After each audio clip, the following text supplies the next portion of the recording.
We're rolling into week 10, and today we're going to go game by game, matchup by matchup, talk about the must-starts, talk about the players involved in those matchups, so we can get a good idea of how fantasy points can be scored in those games, and get a good idea of what we want to do with our lineups rolling into week 10. But before we begin, you need to drop your start-sit questions in the comments below. Saturday night, 10 o'clock, 11 o'clock, midnight or so, Eastern Standard Time. I'll answer all your questions. Help everybody else in the comments as well. It'll give you some good karma for your fantasy week. And also, you need to click that subscribe button right now. We're doing this every week. So next week, I can answer your questions. Next year on Saturday, I'll answer your questions. We do this every week. I'll be here next year, the year after. Just click that button. Stop missing out. We also go deep on the waiver wire. We also go deep on just random players throughout the week who are trending off the waiver wire. But we're going to start off with our first matchup here. Giants versus Panthers. We got a 40 over under here, 40 and a half actually. Vegas is saying, hey, it's not going to be a super high scoring game, but we are looking at two offenses here that are in flux right now. We got Danny Dimes and Malik Nabers. Malik Nabers is going to get a ton of targets like he does every week. Running back score fantasy points on the Panthers. Look for Tyrone Tracy to do something here. Look for him to pop off. Look for him to get some opportunities. Wan'Dale Robinson, a gamble flex play for the week as he's getting a lot of targets off and on throughout the season. I look for Nabers to soak up the targets though. Run backs mean the other team. You're running it back with the other team. That's a DFS term. Xavier Legette is going to get a lot of runs, going to get some opportunity. Would not be surprised if he scores in the box score. I look for him as a gamble wide receiver for your lineup. Jalen Coker, good for deeper leagues. You're not going to feel good about it, but he's going to have some opportunity. That doesn't mean he's going to score, but he is a very good undrafted free agent wide receiver that you need to pay attention to. Look for him to get about an 80% route participation rate or more. Look for him to get around 5+ targets. Look for him to get his opportunities. Let's see if we can cash. Chuba Hubbard's the man. He's going to get his touches. He's going to get his opportunities.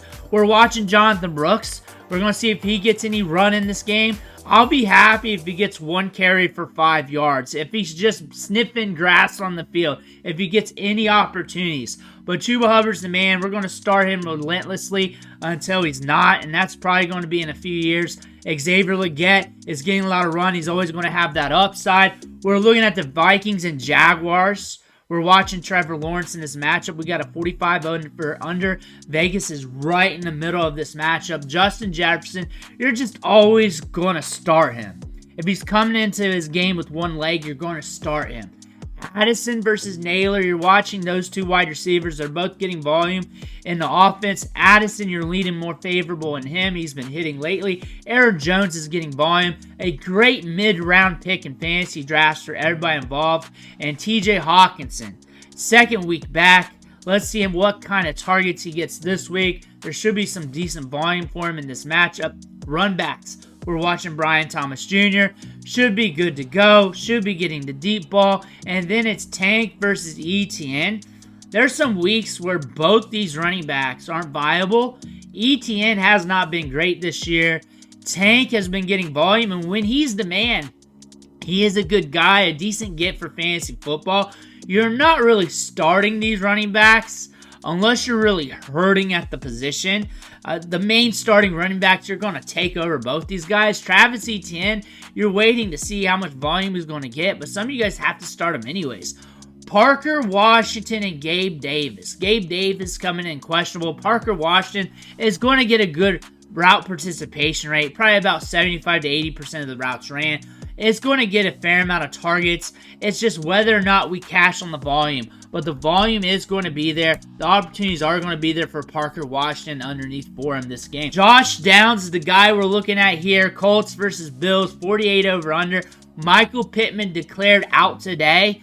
That being said, Josh Downs is going to soak up volume. Alec Pierce is an upside play. A.D. Mitchell is too, but he doesn't run near as many routes as Alec Pierce. Jonathan Taylor, as always, he gets the volume. Top tier running back. Run backs on the Bills. James Cook for sure.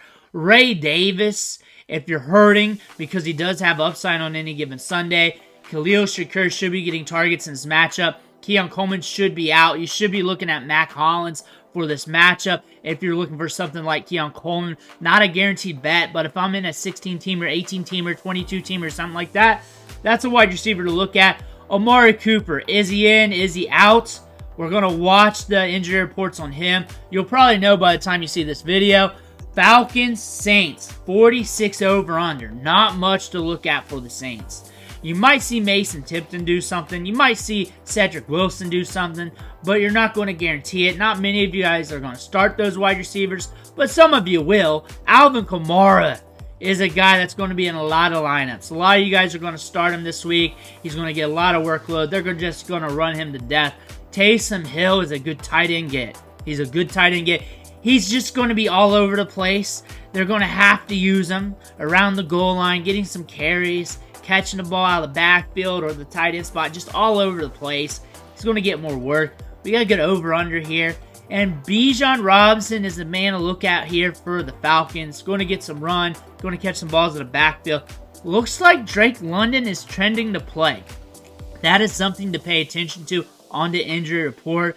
It might be just a rumor that's coming out from Atlanta, but looks like he's trending to play.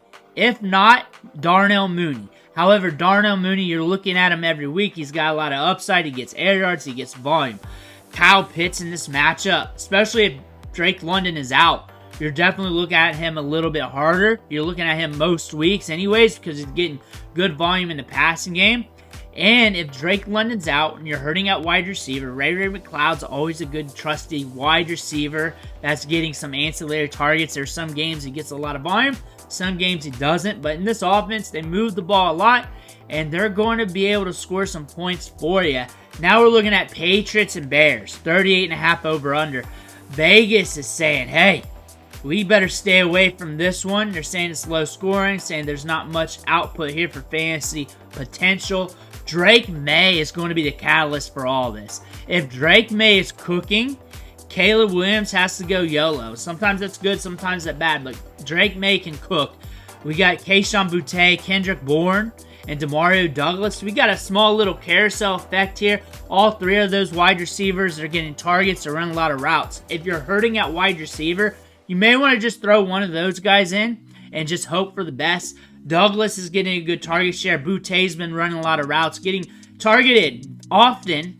Some games it's more than others. And then Bourne's starting to come on. DJ Moore has been in a slump. We might get right on that. Odunze hit last week. Keenan Allen has been on the low for the year. It's been quiet for the Bears. And DeAndre Swift has been the hot marker for the Chicago Bears.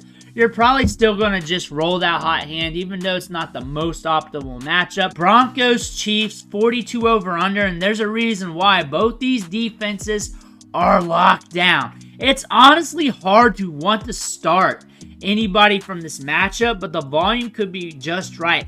Travis Kelce is a tight end you're probably just going to start no matter what the matchup is. The volume's probably going to be there. And against a defense like the Broncos, you got to get a little bit creative. So going to the tight end is probably the best situation here. DeAndre Hopkins is that dude, and he might just get pushed those targets anyways, and it may not even matter. Xavier Worthy is a player you don't want to start, but you hate the bench. And you know what I'm talking about. That upside's grand, but the downside's grand too. And that's just the type of player he is. He's a gamble player. There's no start-sit questions with him. You're either going to gamble or you're not. Kareem Hunt's going to get volume. It might look icky at times, but it's going to work its way out. It did last week. It started off kind of slow. Then all of a sudden, we're in the third and fourth quarter. He's grinding out yards. He's just getting tougher, and you're just going to have to watch him burn up the field. And then on the run backs for the Broncos, Courtland Sutton getting deep balls. This may not be the best matchup for him as they shut down outside wide receivers, but the air yards and volume might allow him to be good enough for fantasy. Anyways, it's a gamble with some upside. Javonte Williams getting touches. This may not be the best matchup for him because they are stuffing running backs, slowing them down. However, if you need volume, you're still probably going to have to roll with him. But if you got other running backs getting volume and better matchups, you're leaning that way. Steelers and Commanders, we got a 45.5 over-under. Russ has been cooking. This is going to be a fun matchup. This could be a matchup that hits the over here. I'm not going to bet on that, but I am going to say there's going to be a lot of fantasy potential here. We're looking at George Pickens. He's getting targeted a lot. He's getting a lot of opportunity. I look for Russ to cook him up some targets. Najee versus Jalen Warren. We're watching these running backs. You're also watching Pat Freiermuth and company on this. We're watching Mike Williams, see how much involved he's going to be in this offense. Usually, there's veteran wide receivers who get traded. They're in for a handful of routes. They're getting acclimated. They're getting their feet wet. That's what we've seen with all the other veteran wide receivers around the league. Could be different. Should be different. But that's the trend. The run backs. Terry McLaurin getting those deep balls downfield. He's a guy you're just starting. And this is a matchup that's not great on paper, but the volume here in this offense could push it anyways. Brian Robinson is out going into this video. He was questionable. Eckler is in, so you're pushing him on your lineups because he's going to get work in the passing game. Not a great matchup, but might get some trickle-down targets to help you out. Again, if you got a better running back that's in a great situation, or a running back that's a push that's in a better situation, you might roll that. Ertz is going to get targets. A tight end. All tight ends are gambles, but this isn't the greatest matchup. But it could be up and down. It could go your way if you can get those red zone targets. Niners and Bucks, 50.5 over-under. And Christian McCaffrey is back. It looks like that's what the news is saying. It's saying he's back. I'm not 100% believing it, but he's back. He's back. Debo's questionable. Probably going to play, but he's questionable. Juwan Jennings questionable. Probably going to play, but I don't know for sure. I'm just trying to read the tea leaves on the news. Kittle, good to go. Going to get targets, and you're starting him. It's not like you're ever going to bench Kittle. You're going to galaxy brain that too much. Ricky Pearsall is a wide receiver you're probably going to pay attention to. A lot of you guys are not going to start. If you're hurting at wide receiver or flex, you might think about it. He is probably going to run a fair amount of routes. Probably will see somewhere around 4 or 5 targets in this game, possibly more, and is due a breakout somewhere down the line. The Bucks can push the pace. Jalen McMillan is a game-time decision. Looks like Sterling Shepard should be playing. He's been dealing with an injury all week, but should be playing. Trey Palmer's a deep threat, and he's one of those wide receivers that needs to bring in the deep ball to really help you out in fantasy. Raheem Jarrett is up there when it comes to routes ran with these wide receivers, especially with McMillan out. If McMillan's out, and if you're in a deeper league, or you're hurting, or if you want to gamble, Jarrett's running a lot of routes. That could lead to opportunities. And 2 weeks ago, he was scoring okay points. He was getting okay amount of targets. Cade Otton, you're always starting him, especially if you got him. Unless you got somebody like George Kittle or one of those top tight ends. But Cade Otton, you picked him up off waivers for a reason. He was getting a lot of work. He was getting a lot of targets. He's always going to be there. He's always going to be viable. And it's always Bucky Irvin versus Rachaad White. That's always a big question, who's going to score the most points. The touches are usually right down the line. Whoever's going to get that ball in space is going to be the guy you're going to want. And sometimes they're pretty much neck and neck. So if you're asking which one, the touches are almost right down the line. It's really game time. Rachaad White's been coming into these last few games healthy, while Bucky Irvin's been hanging out with that questionable tag, but he's been playing through it. I see both running backs being viable, but it is also a tough matchup, which could hinder their results. But I could also see them, especially if McMillan's out, being used a little bit more in the passing game. Titans, Chargers, 39 over under. The volume should be dog shit in this game. Should not see a lot of plays ran. However, it could break. It could. Tony Pollard, just starting him. He's been dealing with the injury, but it looks like he's going to be good to go. Looks like Tajay Spears is going to be good to go as well. Calvin really could be getting some targets in this matchup. He is an up and down wide receiver. You're either getting nothing or a wide receiver one. You never know when those wide receiver 1 weeks are going to come. Good luck. Jonathan Taylor's not in this game. That's a mishap. Run backs, J.K. Dobbins, of course, because he's getting volume, but may not be his most optimal performance due to the matchup, due to the slow-paced nature of this game. Quentin Johnson, Ladd McConkey, you're kind of just gambling on the wide receivers in this matchup. I do not expect many to hit from this game. And now we're looking at Eagles-Cowboys. The Cowboys are hurting at quarterback coming into this. CeeDee Lamb's coming in, dealing with that injury, but it looks like he's going to play. Rico Dowdle should be getting some extra work here. He should be. I think that's probably what the team's going to do. Give him a few extra carries. Is he going to be good? Last time against the Eagles, he was. Jake Ferguson should be getting some run. You're also looking at Jalen Tolbert, who should be getting about 5 targets or so in this matchup. Devonta Smith is playing. A.J. Brown's playing. Dallas Goedert's playing. Saquon Barkley's playing. They should kill the Cowboys. They should kill the Cowboys. We got a 43 over under. I wouldn't be surprised if the Eagles score 43 themselves. I would not be surprised. I believe you're going to get some producers from the Eagles, and you're going to get some up and down action from the Cowboys. Jets, Cardinals, and the targets are concentrated here for the Jets. Garrett Wilson, Devontae Adams. They're getting most of the work. Tyler Conklin's coming in this game questionable. Could be out in this matchup. Pay attention to that. Breece Hall. You're just starting him. You're just starting him because he's Breece Hall. He's going to get all the work. Run backs. James Conner, because he's getting all the work. He's Mr. Dependable. You at least know he's going to get the touches. Trey McBride, one of the top tight ends out there. You just have to do it no matter what the matchup is. Marvin Harrison Jr., up and down rookie wide receiver. Tons of talent. You're also looking at Michael Wilson. You're also looking at Greg Dortch in deeper leagues. However, you're going with the guys that got you here. Lions, Texans, 49 over under. You're starting a lot of guys in this game. You're pretty much starting everybody. Jamo's back. We're going to pay attention to him. He's an upside play. We also got Gibbs and Monty, like we do every week. You're probably starting both those and hoping for the best. Gibbs has been hot, pictured over there. Amon-Ra St. Brown. You're starting him every week. Regardless, you're looking at Laporta. This is an okay matchup for him because the bullets are going to be flying. Is he going to hit? Is he going to not? It really depends if we can cash in on that volume, but the volume should be there. Run backs. Joe Mixon's been hot, so I expect him to be hot until he's not. Nico Collins is back, it looks like. It looks like he's going to be back, so Deep Ball City, C.J. Stroud should be back to being C.J. Stroud. Tank Dell's coming in questionable. Looks like he'll play. We'll watch him.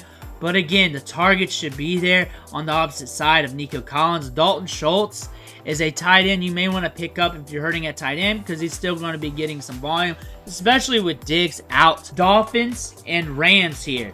The ball's heavily concentrated with both teams. Cooper Kupp and Puka, they're going to soak up the targets. We got Kyren Williams soaking up the rushing attempts, averaging about 58 snaps per game. On top of that, Demarcus Robinson has been sneaky. So if you're looking for a sneaky wide receiver off waivers to gamble with, that could be a guy to look at. We got 50 over-under. Usually ancillary players, when there's a high over-under like that, tend to do a little something, but you do not know which one's going to do that. But there's a likelihood he might be one of those guys. Tyreek Hill, Jalen Waddle. Tyreek Hill you're going to feel good about. Jalen Waddle, you don't feel so good about, but it's a good matchup. If he's going to hit, it's going to be in a matchup like this. Devin Etienne's going to roll with the volume. They're going to use that 4.3 speed. You're going to get Mostert in there. You may want to gamble with him. He might be getting some money touches, but you also got Jalen Wright as well. He's not getting as many touches, but he's a shotgun ready to go off. Also got Jonnu Smith, who has been flying under the radar, but has been productive. Those are the must-starts rolling into Week 10. Let me know who you're starting down below. Make sure to hit that subscribe button on the way out. One thing for watching. Catch you on the next video.